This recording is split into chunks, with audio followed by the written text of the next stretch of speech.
Hello, আসসালামু আলাইকুম।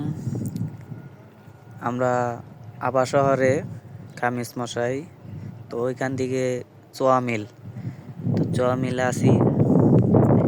তো এই জায়গায় দেখেন, এই যে হচ্ছে গাড়ি পার্কিং, এই যেগুলাতে গাড়ি যেগুলাতে আছে, এই গাড়িগুলোর মধ্যে ভুট্টা, গম এবং কি সয়া বলে ওগুলা ওগুলা দিয়ে, সয়া দিয়ে বানানো হয় ফিট। গরু, মহিষের, এই পোলট্রি মুরগির, ব্রয়লার মুরগি এগুলার ফিট বানানো হয়। আর গম, ভুট্টা এগুলা দিয়ে আটা বানানো হয়। তো এই জায়গায় আমরা এখন কাজ করতেছি। এই হচ্ছে গাড়ি পার্কিং।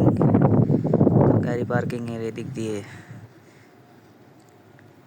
কাজ করা হচ্ছে।